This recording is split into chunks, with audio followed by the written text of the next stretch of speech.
रामकृष्ण हरी मंडळी, श्री स्वामी समर्थ। आपल्या जीवनामध्ये जर काही दुःख असतील, घरामध्ये वादविवाद, भांडणे, तंटे, कलह होत असतील, आपल्या घरामध्ये, पाकिटामध्ये, आपल्या पर्समध्ये, आपल्या तिजोरीमध्ये कधीही पैसा टिकत नसेल, आपल्याला समाजामध्ये मानसन्मान मिळत नसेल, तर हा उपाय आपण दररोज देखील करू शकतो।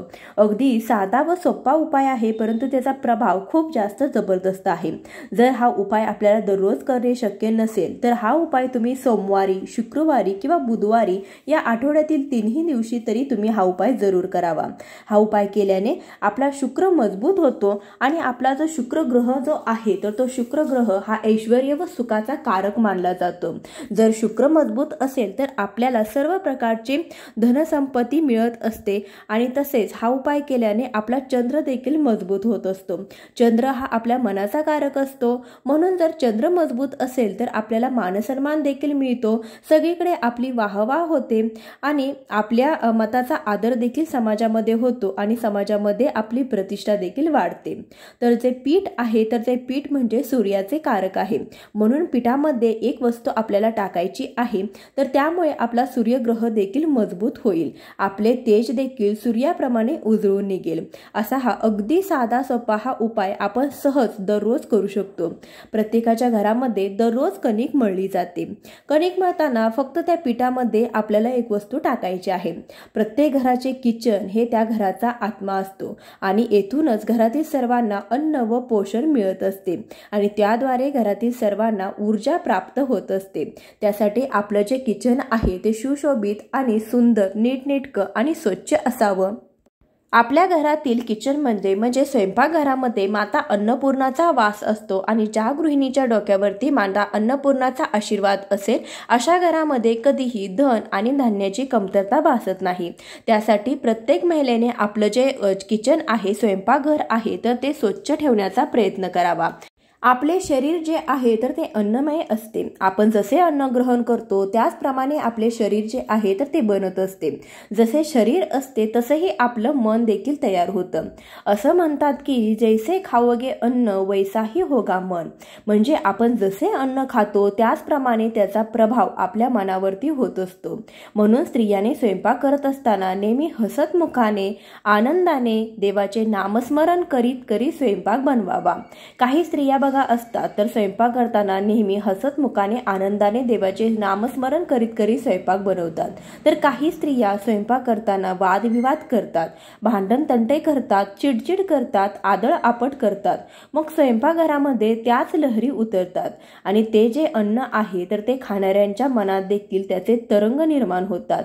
मग घरामध्ये भांडण तंटे होतात, वादविवाद होतात, तर असं देखील होतं। त्यासाठी स्वयंपाक करत असताना आपण देवाचे नामस्मरण करत आपण स्वयंपाक जो आहे तर तो करायचा आहे। तुम्ही कधी हा अनुभव घेतला आहे का की आपण स्वयंपाक करताना ज्या गोष्टीचा विचार करतो, ज्या गोष्टीबद्दल चर्चा करतो, तेव्हा जेवण करताना देखील त्या गोष्टी बोलल्या जातात। ज्या गोष्टी ज्या आहेत तर त्या जेवण करताना त्याची चर्चा ही नक्कीच होत असते, तर त्या स्वयंपाकावरती पडलेला तो प्रभाव असतो। आपण जर भगवंताचे नामस्मरण करत हसत खेळत स्वयंपाक केला तर जेवण करताना देखील भगवंताचे नामस्मरण केले जाते व हसत बोलत जेवण केले जाते। आज आपण बोलणार आहोत पीठाबद्दल। आपण पीठ मळतो किंवा घरातील इतर स्त्रीला पीठ मळताना पाहतो। कणिक मळल्यानंतर ती स्त्री जी आहे तर ती कणिक तशीच गोल गोल करून ठेवत नाही, त्या कणकेच्या गोळ्यावरती आपल्या हाताच्या बोटाचे ठसे उठवते। हे आपण नेहमीच पाहतो, कारण की असं ते का करत असतात तर त्यामागे देखील एक कारण आहे। गोल गोल जो गोळा आपण करून तसाच तो ठेवला जात नाही, कारण की याचं कारण असं की ज्यावेळी आपण आपल्या पितरांसाठी, मृत व्यक्तींसाठी कणकेचे पिंड बनवतो तर त्यावर कोणतेही प्रकारचे चिन्ह नसते। ते अतिशय गुळगुळीत गोल गोल असा त्या पिठाचा गोळा केलेला असतो, त्यावरती बोटाचे ठसे नसतात, कोणतंही चिन्ह नसतं, अगदी गोल गरगरीत असा गोळा असतो। तर तो गोलगोल गरगरीत जो गोळा आपण जर तसाच ठेवला तर तो पिंडा समान मानला जातो आणि अशा गोळ्याला पित्र किंवा वाईट शक्ती ग्रहण करत असतात। त्यामुळे जेव्हा स्त्रिया कणिक मळतात तर त्यावरती आपली 2-4 बोटे उठवत असतात, म्हणजे त्या पिठावरती, त्या पिठाच्या गोळ्यावरती कोणत्याही वाईट शक्तीचा अधिकार राहत नाही आणि मगच त्या पोळ्या ज्या आहेत तर त्या घरातील व्यक्तींना खाण्यासाठी किंवा आपल्या देवांना नैवेद्य दाखवण्यासाठी योग्य बनत असतात। म्हणून जर तुम्हाला माहित नसेल तर यापुढे देखील तुम्ही जेव्हा स्वयंपाक बनवाल तेव्हा तुम्ही कणिक मळल्यानंतर त्यावरती बोटाचे ठसे हे अवश्य उठवा, त्यानंतरच त्याच्या पोळ्या कराव्यात।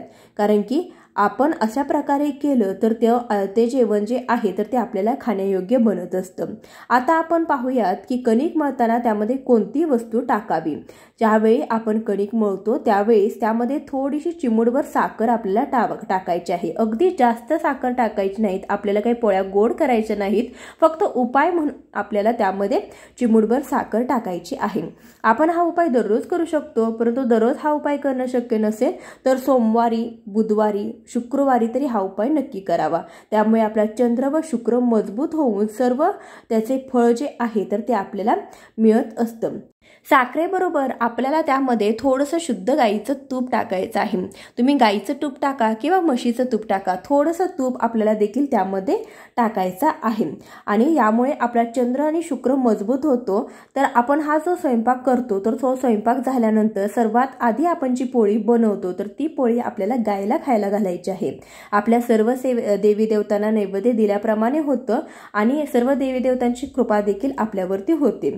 दुसरी पोळी जी आहे तर त्यावरती थोडासा दुसरी पोळी किंवा त्यातली थोडासा तुकडा आपण गच्चीवरती कावळ्यासाठी ठेवायचा आहे। त्यामुळे आपले पित्र जे आहे तर ते आपल्यावरती प्रसन्न होतात, शुभाशीर्वाद देतात आणि आपल्या कुंडलीतील पितृदोष देखील दूर होतो।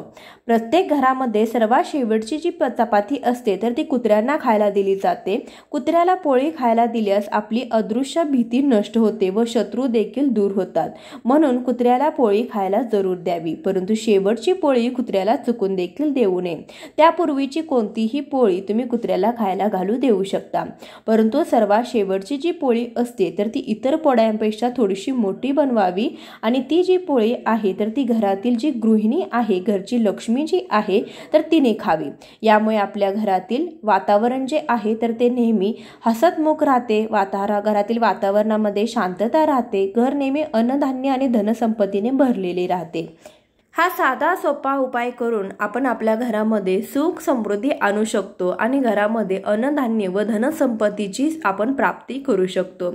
हा उपाय घरातील प्रत्येक गृहिणीने अवश्य करावा। पीठ मळत असताना पिठामध्ये या 2 वस्तू आपण घातल्याने आपल्या कुंडलीतील शुक्र ग्रह मजबूत होऊन आपल्या घरामध्ये माता लक्ष्मीचा वास राहत असतो। त्यासाठी प्रत्येक गृहिणीने हा उपाय करण्याचा प्रयत्न करावा।